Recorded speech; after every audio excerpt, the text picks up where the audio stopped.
Hi, I'm Jim McCann, founder of 1-800-Flowers. We created this podcast to share the wonderful people we get to interact with, we get to meet, we get to know, and most importantly, get to learn from. So I invite you to join us on this journey here on the Celebrations Chatter podcast. David Brooks is someone I've been looking forward to chatting with here. He's a cultural commentator. He's an opinion columnist at the New York Times.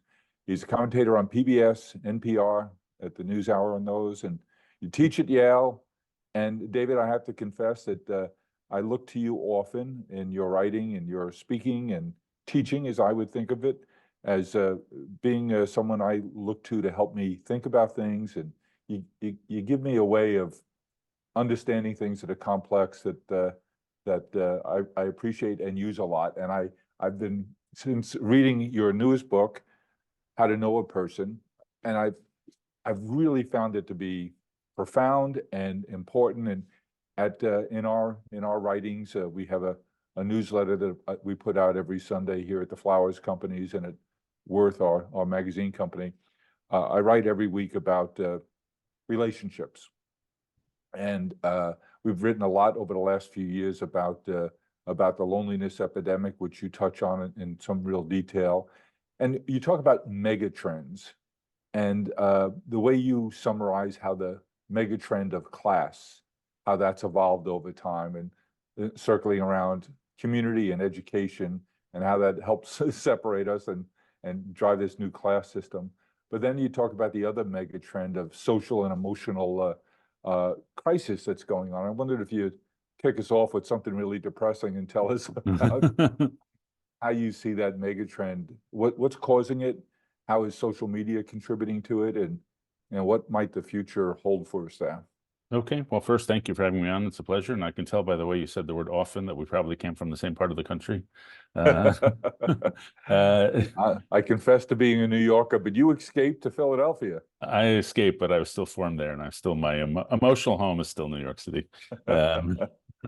So yeah, we'll start with the depressing stuff. Over the last 20 years, something really troubling has happened to American society and other societies around the world, which is a rise of mental health crisis, 30% rise in suicide, much higher for teenagers. The number of people who say that no one knows them well is up to 54% now. The number of people who say they have no close friends has increased fourfold since 2000. The number of teenagers who say they are persistently hopeless and despondent is up to 45%. And so it's just statistic after statistic, and it all points to the same thing, which is a breakdown in our relationships. And so I've written a lot about community and relationships in the past, but I decided it's all too abstract, that building a relationship, building a community, and being helpful in response to this crisis involves a set of social skills. In order to build a friendship, build a marriage, build a community, or build a company, you've got to be able to perform social skills. You've got to be a good conversationalist, good at listening, good at disagreeing.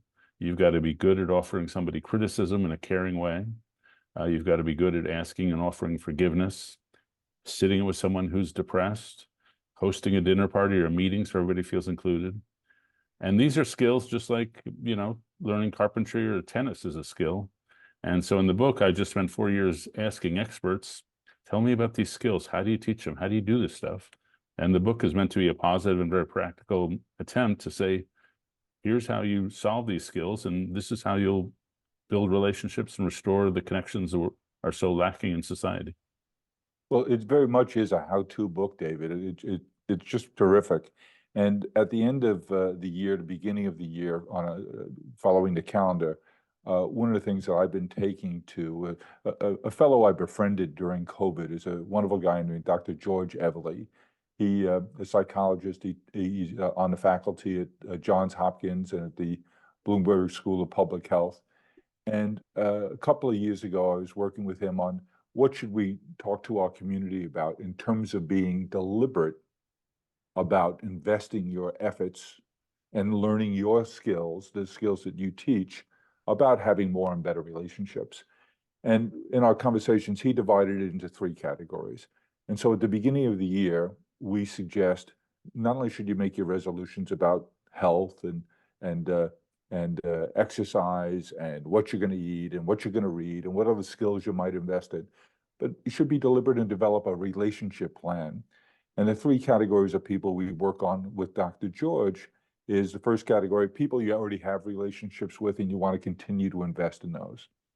People who you've had relationships with, but maybe they've waned and you don't have the frequency of contact and the relationship isn't where you'd like it to be or where it might have once been. How do you say, oh, of those 6 people in that category, these are 4 that I'd really like to invest in. And then the last category, who are 2, 3, 4, 5 people you don't have a relationship with, but you would like to, and you'd like to invest in those. So it seems to me that, and we're building some tools that will give away to our customers, our community, that they can keep track of that. Nice thing about AI, and I'll ask you about AI and what impact you think this all has on our ability to have and maintain relationships and develop new ones, is one of the good aspects is that we can embed it in our tool, the idea if I said, geez, I'd like to get to know David Brooks better, and we know that he's interested in history because he double majored at the University of Chicago. And there's a wonderful new book out on history that's getting a lot of reviews. It might remind me that you said you wanted to develop a relationship with David. There's a book out that he might be interested based on what we know about him and what we can learn about him. You might want to recommend it to him or send an article about it to him. So there seems to be some benefit there, but it seems to me that your how-to book needs to start with the idea that someone has to want to invest in developing and maintaining and investing in relationships. Tell me how you think about why people may not want to and need to. Yeah. Well, I think there was one of the people I interviewed for the book is a guy named Nick Epley, and he's a social psychologist at University of Chicago, my alma mater. And he was commuting to work one day, and he's looking at the commuter train, and because he's a psychologist, he knows the things that makes us happiest is connection and relationship. And yet he's looking around the commuter train, and there's nobody talking to each other. They're just on their screens. And so he says, what's going on here? Why aren't people doing the thing that makes them happiest? And so he's a social psychologist, so he paid them for the next several months. He paid the commuters to talk to each other. And he said, talk to a stranger on the train, I'll give you $50. And they did it, and then he interviewed them afterwards. And they all reported, this has been one of the best rides I've had. It's 1,000 times better than sitting there looking at TikTok or whatever I was doing. And so, his conclusion is we underestimate how much fun it will be to talk to strangers. We underestimate how deep people want to go quickly.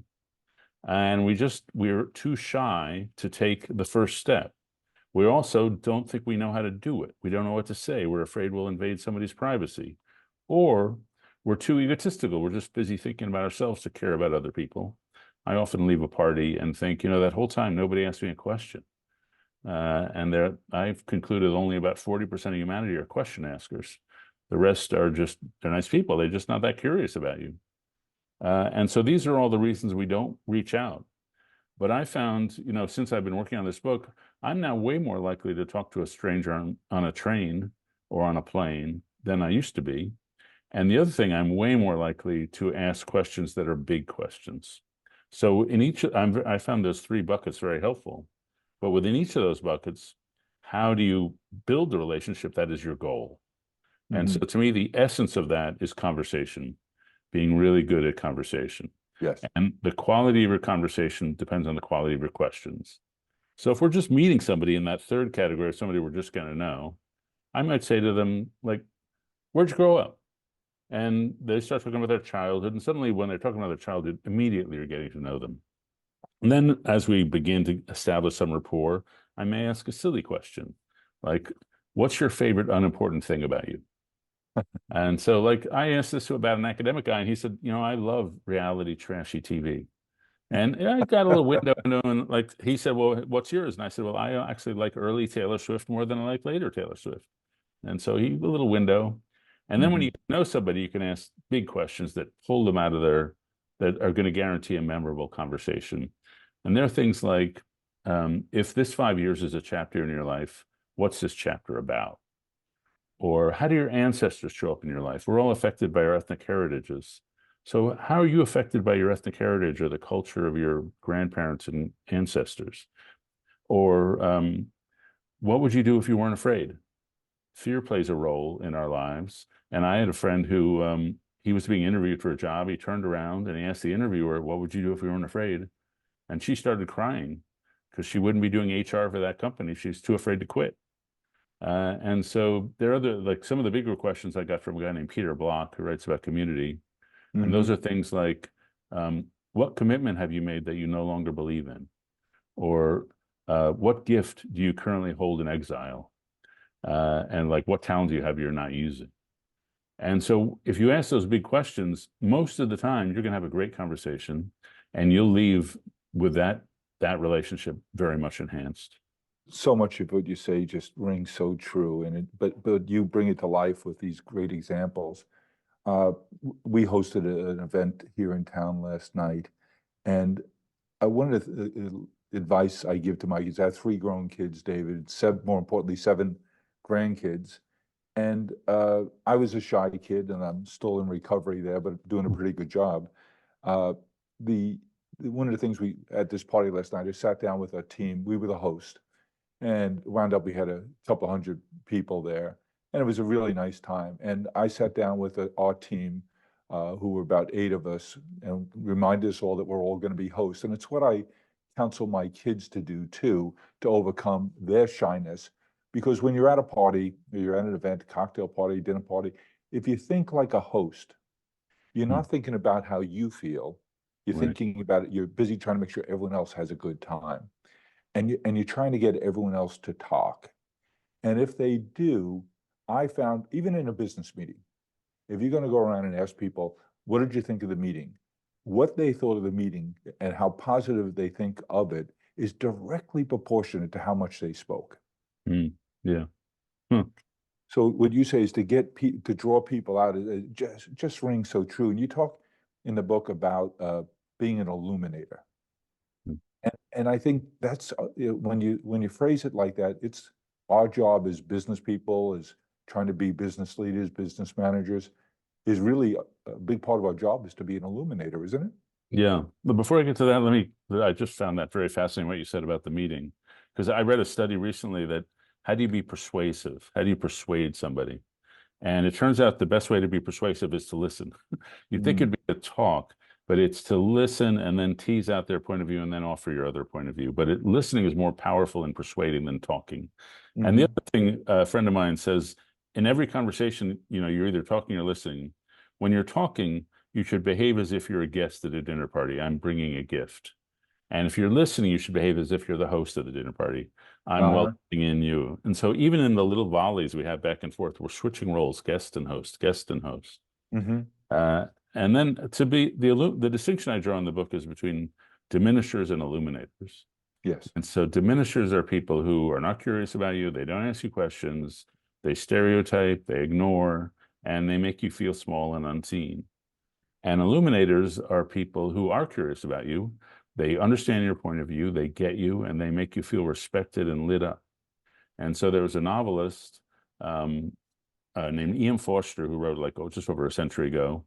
And his biographer wrote of him that he projected a kind of what the author called an inverse charisma.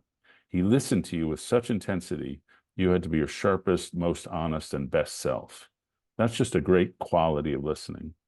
Another example of an illuminator is Jenny Jerome. And there's a story told about her, which is that she later would become Winston Churchill's mom. But before, she was a young woman, and she was at a dinner table, and she was seated next to, in Victorian England, William Gladstone, who was the prime minister. And she left that dinner thinking that Gladstone was the cleverest person in England. Then sometime later, she's seated at another dinner party next to Gladstone's great political rival, Benjamin Disraeli. And she leaves that dinner thinking that she's the cleverest person in England. So that's an illuminator, somebody who makes you feel like you're the cleverest person in this room. And a final story I'll tell, I got it from a guy named Rabbi Elliot Kukla, who I read about. He had a congregant who had suffered a brain injury. And so sometimes she just fell to the floor. And she would just fall. And she said, people rush to lift me up off the floor because they're so uncomfortable seeing an adult on the ground. And she says, but what I really need at that moment is for somebody to get down on the ground with me. And so an illuminator doesn't do what makes them most comfortable. They Yes. do what the other person needs. And so they get down on the ground with someone. And someone, sometimes metaphorically or physically, you just have to get down on the ground with someone. Mm. You wrote about a fellow at Bell Labs, I think he's Harry Nyquist. Yeah. So the story there is that some of the researchers at Bell Labs were much more creative than other researchers, more innovative. And the patent lawyers at Bell Labs trying to figure out, why are these people so much more productive than the others? Yeah. And they checked out their IQ, they checked out their educational background, they couldn't figure it out. And they finally figured out that the people who are the most productive were in the habit of having breakfast or lunch with an electrical engineer named Harry Nyquist. And Nyquist would get inside their problems, would ask them about what are they doing at work. He would get into their thinking, and he would help them solve their problems. And so Harry Nyquist was another illuminator. Something else, just the way you phrase things, David. When you wrote about and talk about a situation where you were sitting, I think, in your dining room table, reading a book, and your wife went to the door, and the way you painted the picture, I'll ask you to tell the story, but it's all about the word behold. Yeah. Most of the book is about how great it is to feel when somebody sees you, when they get you. And I've spent 4 years asking people, tell me about a time you felt seen and understood. And people with glowing eyes would tell me about episodes in their lives when somebody just got them. But it's also great to be the seer. And so a few years ago, I'm sitting at my dining room table reading a book. And in our house, you can see the front door from the dining room. And my wife opens the door and she's just standing there. And the summer sun is coming in behind her. She doesn't even notice I'm there because that's the kind of charisma I have. And her eyes are resting on an orchid that we keep on the table by the front door. And I have this sensation sweep across my mind, which is, I know her. I really know her. I know her through and through. And if you'd asked me how I knew her at that moment or how I was looking at her, I wasn't inspecting her. I wasn't observing her. I wasn't scrutinizing her. I was just beholding her. And so it was like just a sense of such appreciation and love, and just a sense of, I'm so lucky to know this person. And I not only know their outward biographical facts, I know their whole flow of their being. Yeah. I know her rise of moods and the symphony of how she is. And a few weeks after it happened, I told another couple who were older than me about this story and how the only word in the English language was beholding. And they said to me, yeah, that's what we do with our grandkids. Sometimes we just behold them. And it's a great feeling. Having read that story and feeling the emotion of that you paint, you caused last month in the McCann household a really interesting post-Thanksgiving dinner conversation, because I found myself, we're lucky we have 7 grandchildren. The oldest is just turned 15, the youngest is 2. And everyone had cleared from the table, everyone was in the kitchen and cleaning up, and it was just me and the 2-year-old in the dining room. Mm-hmm. And I found myself just looking at her, and I recalled you having written about that. And I said, now I feel what you meant, David, by beholding. And so as my kids started to drift back into the dining room for dessert being brought to the table, I told the story about you and about how you looked at your wife and how the word behold just seemed to capture how you were thinking and feeling. And we had the most wonderful conversation over dessert at the Thanksgiving table as a result of me recounting your story in the book there. And it just captures it, makes you think differently. Yeah, no, that's a beautiful story. I'm so grateful to have been a small part of that story. I will say when I talk to my college students about somebody who really shaped them, 80% of the time they write about a grandparent. It's not their parents, or it's not some teacher. There's something about that grandparent-child relationships that is just so powerful. Which is why my wife and I are so intent on sticking around. Good, yes, another incentive. A friend of mine who you may know, he's a great chef and restaurateur, Tom Colicchio. He owns Kraft in New York City, the Kraft Hospitality Group. And we had a chat on this program a couple of months ago, and he said the same thing, David, about he was thinking about the things he loves to do in life today. He loves to fish, he loves to garden, grow vegetables, and he loves to cook. And he said, those are the three things I did with my grandfather in Newark, New Jersey. Interesting. Yeah. And he said, my father was a wonderful man, but I didn't really do anything with him. Yeah. He said, all the things I love today, I did with my grandfather. Yeah. My grandfather was sort of an immigrant kid from the Lower East Side of Manhattan. And he gave me that sense that we're trying to make it in this country. He gave a sense of ambition, a sense of drive. And he was a very good writer. He was a lawyer, but he really wrote good briefs. And one of his hobbies was to, every couple of days, submit a letter to the editor of the New York Times, which sometimes got in. So the day I was hired at the Times to be a columnist, he'd already died, but he would have been my first call to say that you wrote all those letters to the editors. Now I got to be a columnist at the New York Times. It would have been a great conversation. I think he heard you. Yeah, I hope so. As a good writer, did that rub off on what your interests are? Yeah, I think he did. He really valued writing, and he wrote these beautiful letters to me. And I remember when I went away at summer camp, he would write these long letters about his neighborhood, about his childhood, about giving advice. And those letters were very formative to me. The impulse of being like the immigrant mentality was a part of it, but also was that emphasis on writing. So of course, I wanted to become a writer.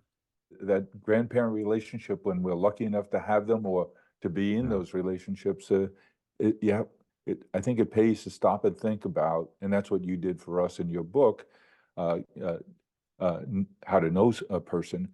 When you think about it in terms of the family relationships we have, you cause us to stop and be deliberate, not just find your way through life in an undeliberate way, but to be deliberate about where you spend your time, what's important to you, what lessons do you want them to take from you, and if like me, or with my grandfather, or Tom Colicchio with his grandfather, or you, David, with your grandfather, you caused me to think about what am I doing with my grandkids, and so I found myself being much more deliberate about it. Yeah. And we're inviting our community. We have now 10 million readers of our weekly newsletter, which is pretty amazing for me at least, and to have our community now sharing back. So we wrote back last month before Thanksgiving, asking people to share their rituals with us. And we're collecting stories from families and individuals about their rituals. And boy, it is a rich collection. Yeah. Rituals play an important role in your world? Yeah, I mean, partly, we do what most families do at Thanksgiving. We go around the table and talk about what we're grateful for and things like that. I used to be part of an extended family, sort of a chosen family with 40 teenagers in Washington, D.C., and they tended to have some family issues. So we would eat together every Thursday, and we would go around the table and say the high point of the week, the low point of the week, something really troubling. And it was just a beautiful way to establish a friendship. Me, a middle-aged white guy, and most of them were young African-American or Latino kids, and we could really cross the boundary. And so we ate the same meal every Thursday night. We did this for several years. We did holidays together. We did vacations together. And it was the same, go around the table, everybody. And then if it was a birthday, we would all say what we appreciated about the person. And rituals, among other things, they just mark transitions in our lives. And so it's a graduation, it's a bar mitzvah, it's a wedding, and you need a moment to mark that transition. And then sometimes there's just a lot of wisdom in them. And so if you lose a spouse, it's not obvious that the thing you should do for the next week is go to a party every night. But in the Jewish tradition, sitting Shiva it's a very wise thing, because it gives the grieving person something to do, because they've got to help organize all this stuff. It surrounds them with the whole community. And then there are certain patterns when you're sitting Shiva, when you're sitting in somebody's living room, you don't have to necessarily talk to the person who's grieving. Maybe you just talk around them, but they have the comfort of your presence. And so there's just so much smart psychology embedded in a lot of these rituals. We put our heart into everything we do.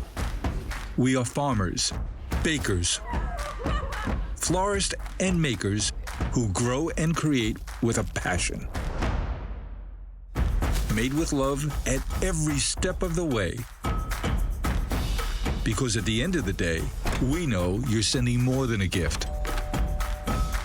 1-800-Flowers, share with My love. favorite line of yours, and I've told dozens of people about it, is how you grew up, which was think Yiddish, act British. Yeah. So we were like, my joke in the book is that if you saw Fiddler on the Roof, you know how warm and huggy Jewish families can be. And I come from the other kind of Jewish family. So we were super intellectual, but it was a warm and loving home. We just didn't really express it. Rituals have played an important role in our life, and you touched on the death rituals that each of the religions have developed to help us get through that time, to give us the how-to of what we do for those critical first few days of dealing with loss. Take it a little broader, maybe, David, about what's a changing role of religion culturally now. I have a group of friends. I'm the youngest of the group of friends, so we're really old. And it's a wonderful group. And we get together once or twice a year. We usually go down to spring training together. And all we talk about is baseball. We drink, have good food, good wine, and we just really, really talk. Yeah.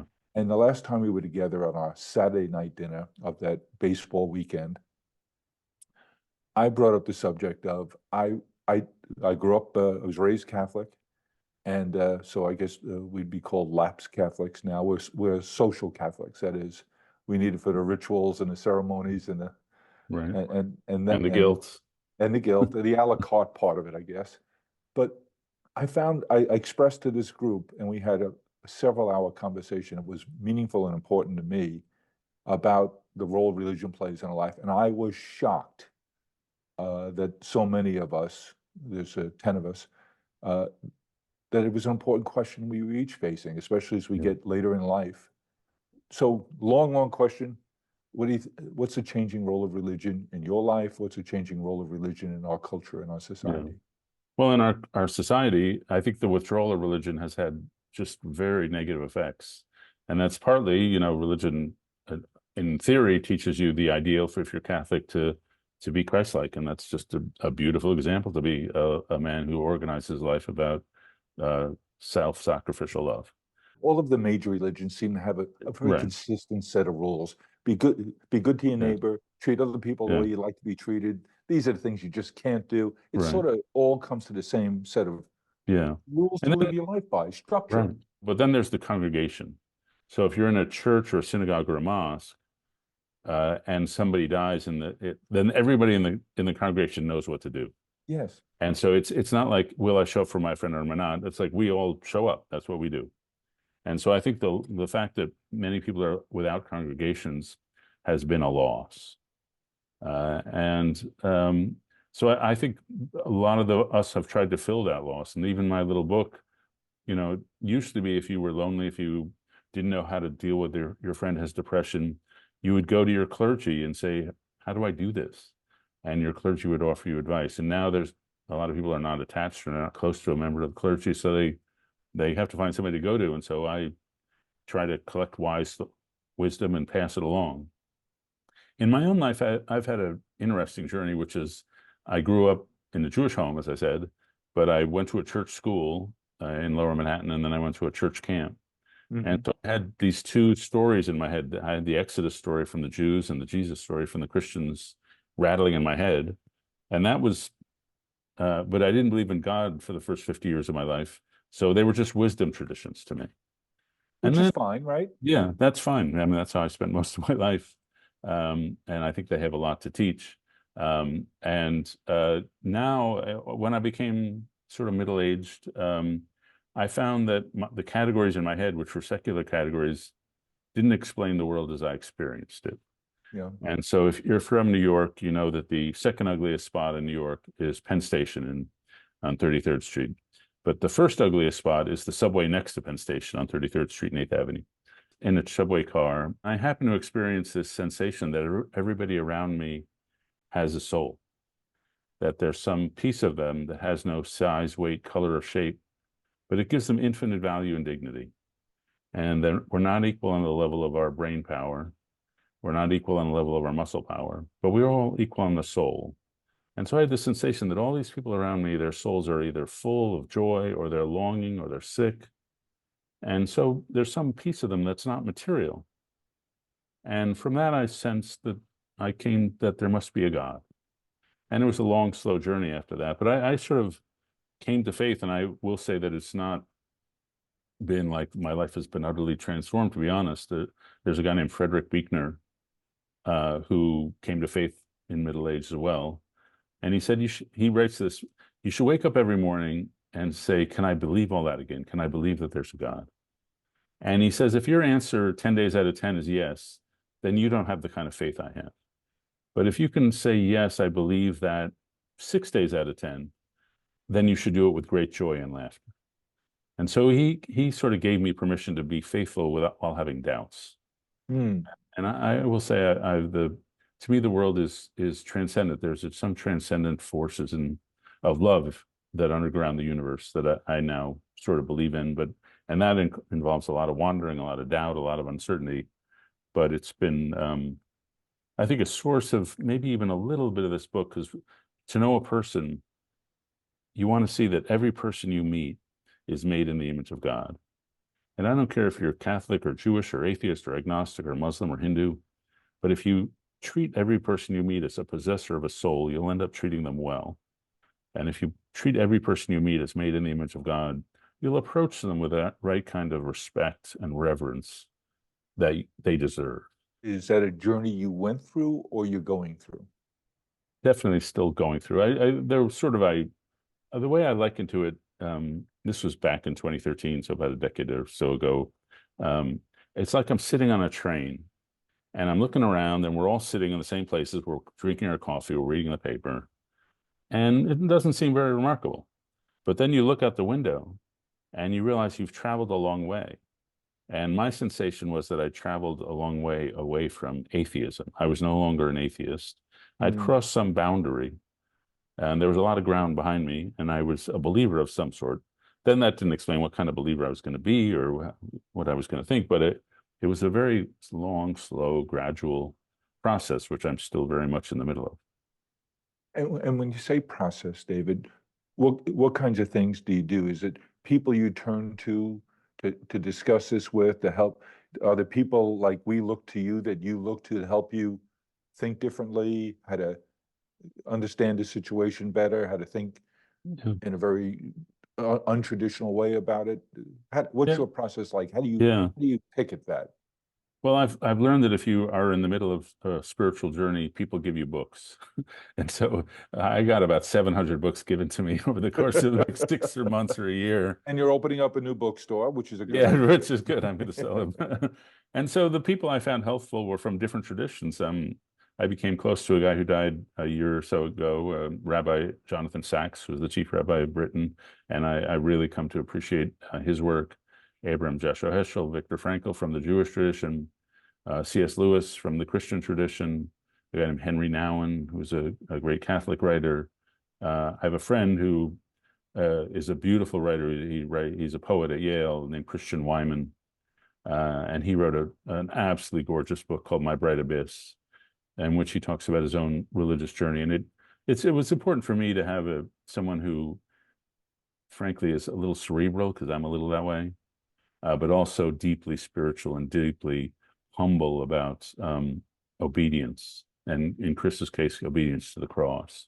And I just, the way he experiences faith, he puts it much more beautifully than I ever could. But it's so rewarding when you find somebody who experiences faith the way you do, which is, everybody has their own version in my experience. But language is the only tool we have available to us. I think it's the only tool to probe at these questions. It seems to me that with all that you've read on the subject and the journey you're going through, that if you keep probing at it, it just, you're reprogramming your mind to think differently, to be open to other concepts. Yeah, and it's felt very useful to me to have people who could put things into words that I am feeling, but I haven't quite put into words. But then I will say, and this was, you can go back to when I was 13. David, that's what we look for you to do. Well, my favorite phrase about being a writer is, I'm a beggar who tells other beggars where he found bread. So if I find something useful, I pass it along. But I will say, Yeah. you know, I went to this church school in New York called Grace Church School. If people know New York, it's by the Strand bookstore in Lower Manhattan. And it was beautiful. Sure. The architecture was beautiful and it was Gothic. And I must say, when I was 13, my grandmother took me to Chartres Cathedral in France. And I didn't believe in God for all those decades, but I still found there was something in Chartres Cathedral that was just otherworldly. And I found that consistently with Gothic cathedrals. So that I think for some people, music talks to them about the deepest spiritual things. For me, architecture is just a very powerful to be in a place that somehow feels sacred. Yeah. Wow. So you just corrected me and answered my question. No, language isn't the only tool we have. It's music and it's architecture as well. Yeah, or art. I think there are many ways to get into this. Yeah. Yeah, thanks. Tell me the impact of your friend Peter Marks, losing him to suicide. You wrote about that. You've spoken about it many times, and I found that the way you talk about that to be very helpful. All of us have, unfortunately, know people who are suffering with depression, severe anxiety, different kinds of mental stress, ergo mental illness. And it was comforting to read how you've dealt with that, and we all feel the need to respond, to try and help, and share with us what lessons you learned from that, therefore, that we should be able to use as a guidepost in terms of how we deal with similar situations in each of our lives. Yeah. My friend Pete and I met when we were 11 at a summer camp, and we stayed friends for life. And he had, in many ways, a very blessed life. He became an eye surgeon and was very successful, and had a wonderful wife and two wonderful boys. But then at 57, he just got hit with depression. It didn't come totally out of the blue, but it really more severe than anything. And so I had to be a friend. And I made the mistake that I've now learned many people make, which is the first thing I did in the early, we walked through this for 3 years together, was first to say, well, here's an idea for how to get out of depression. You know, you used to do these service trips in Vietnam. Why don't you go do that? And I learned later that if you're telling a depressed person, if you're just giving them ideas how to get out of it, you're just showing you don't get it. Because it's not lack of ideas that they're missing. It's lack of energy. It's lack of a lot of other things, but it's not ideas. The second mistake I made was to say, well, you know, your life is so blessed. You should really appreciate what you have. You did the inventory, huh? Yeah, and the great marriage, great career, great kids. And I learned that is you're just making them feel worse because you're reminding them they're not enjoying the things that they're really enjoyable. And so they begin to blame themselves. And so gradually over time, I learned there's very few things you can do with words to help somebody out of depression. But there's things you can do just to be a good friend. And the first is just to acknowledge the situation. This sucks. This really sucks. And to make them, to keep asking them about their experience so they don't feel alone in it. And so it's just so they feel there's somebody there to accompany them. The second thing you can do is you can say, I want more for you. I want more for you.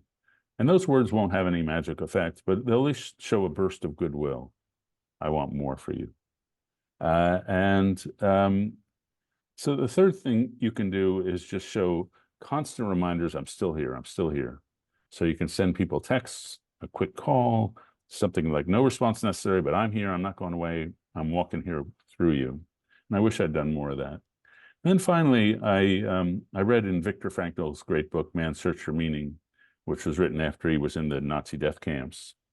He said when he was in the death camps and somebody was contemplating suicide, he would say to them, life has not stopped expecting things of you. There are still problems in the world that life is calling on you to answer. And one of those problems is the suffering of others. You've endured this, and that gives you credibility to speak into other people's lives and understand what they're going through. And it sounds kind of harsh, like life is not expecting things of you, but it's just Viktor Frankl that he knew what he was doing. And to call people and say, yes, you know, you have a lot to give the world because you're strong enough to endure this. And so those are some of the things I learned during those 3 years. It's an amazing journey, and you're providing us with a good checklist of things to run through. And it reminds me of the story you told earlier today about your rabbi friend who had the woman who had the brain the brain surgery and would fall from time to time. And it's saying, it's just letting people know you're there for them. You don't have to have the right words, right? And the words are not going to, in cases of depression, the words are, they're not going to solve a magic problem. And my friend Pete succumbed, as you said, to suicide. And there's nothing I think any of us could have done. I, as a friend, certainly as his wife and kids, did everything that was humanly possible. And sometimes the beast is just bigger. And so you have to face that harsh reality. But that doesn't mean you can't try to show up in as good a way as possible. Hearing about a male friend, 57 years old, all that seemingly having things that people would want to be happy and him not being able to be happy. I wonder how much of it is physical too, is it a brain chemistry issue? But from a social point of view, it reminds me of something I wanted to ask you, which is the changing role of men in our culture, in our society. I wonder what you think about the strides we've made as a culture in terms of giving creating an environment where women have equal opportunity. We now have more women enrolled in college than men. We have far more women in professional schools than men. It seems like the gains of women's freedoms and opportunities might have an inverse impact on men. And I wonder, is that the case, or is what's happened to the role men have in terms of the things I learned as a kid, the things you learned as a kid, and now being told that, no, that's inappropriate. The rules are hard to follow now for a young man. Yeah. I try to think they're not zero sum, that the gains of women do not come at the cost of men, and the gains of men do not have to come at the cost of women. It shouldn't, right? Yeah. And so there's a great book I would recommend by a guy named Richard Reeves called Of Boys and Men. And it's just a whole series of statistics, troubling statistics on how young boys are struggling. And I think a couple of things have happened. One is good, which is I think men are much more capable of talking about their emotions than they used to be. Yes. And I think a lot of dads and granddads are more emotionally open than they used to be. The tough thing is that there's something about the way we've structured our school systems that make it just a lot harder for boys. The sitting still for long periods of time, doing well on these exams. There's just something that they're not thriving. And one of the problems I found in my own kids' education was that they would go through elementary school and there were no male teachers. And so there were no male role models. How do I be? And so that just makes it harder. And so a lot of young men are just falling further and further behind. And we have to find ways to diversify the way we educate people so that it's just possible. And one of the things Richard Reeves talks about is that guys' brains mature on average, mature later than women's brains. And so he suggests several years later, right? Yeah, I think 2 to 3 or 4 on average. Again, every individual is different. And so his suggestion is what he calls redshirt the boys. So the guys should go into school and first grade at age 7 instead of age 6. And so they'll have a little more time for their brains to mature, and they'll enter college, say, at 20 instead of 19. And that's a very practical thing that I think is worth trying, because we can't be on the current trajectory. David, I wonder what you would think about a year of service. I couldn't be more enthusiastic about that. It's just, I had worked with a guy for the PBS NewsHour named Mark Shields for many years. Sure. And he said the first time he really met a black guy, he was showering with him in the Marine Corps. Yeah. And so that was military service, but we should have national service. And in part because it's super important that people from Berkeley, California, sometimes do a year of service with somebody from Birmingham, Alabama. Yes. That just to know people from different parts of the country, across all the many differences we now have and all the diversity of the country, and then do something for the common good, give a sense of patriotism. I'm serving my country. And then, frankly, another benefit would be people entering college a year later, because I've been teaching pretty much my whole life college students, and often they're not quite young enough to receive what they should be receiving in college. They just haven't had enough life experiences. And so another year of life experiences, I think, would help them with their education. And the especially important thing, and a friend of mine named Mark Friedman emphasizes this, is intergenerational service. And so Mark tries to take funds that go to AmeriCorps, which is for young people, and funds that go to Senior Corps, which is for senior citizens, and to merge the funds and merge the two groups of people. And so they serve together. You get a 65-year-old and an 18-year-old serving together. And I have found that kind of relationship, like we were talking about grandparents before, just tremendously powerful relationships across the generation. Well, that's a great idea. And we think about that, and look, we can all read the demographics, and you talk about the fact that we have so many more people over 60 than we have under 20. And that's just going to get, it's already baked how it's going to become more and more the case. And we just had this conversation over dinner a night or two ago about, I think, the most underutilized force in our country is seniors. Yeah. And conversations, when some people, though, I think the whole concept of retirement is going to be rethought, has to be.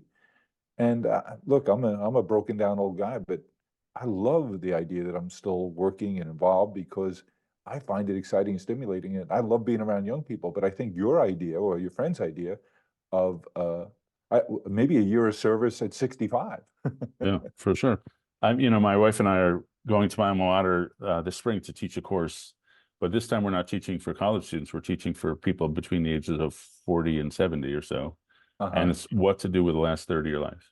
And so how to transition from the career phase where you're accumulating, you're acquiring, to the service phase of your life. And so it involves a real mental transition from, capitalist to servant. And I've talked to a lot of people who are on the cusp of retiring, and they're terrified because maybe they're working in a company and they think, one CEO said to me, I think I had 200 friends in this company, but after I retired, I realized I only had 5. And then, a lot of people, their identity is in their work. And so what happens when that goes away? And I've been interviewing people who are in other university programs who have gone through this transition. And one of the things I've learned, and it's humbling for me, is I ask, how much do you know when you're in a program and you've all just retired? How much do you know about your career, the careers you all just left? And the answer generally is, we never talk about it. So may occasionally get a person say, I used to be a senior partner at some fancy law firm. Right. But we're not defined by what we did. We're defined by what we want to do now. And so it's very humbling to me that people really do leave it all behind.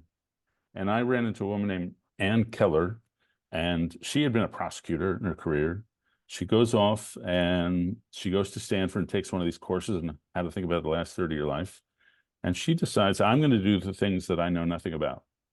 And so she recently wrote a play about Anne Boleyn, one of Henry VIII's wives. And when I interviewed her, she was getting it read by a San Francisco theater company.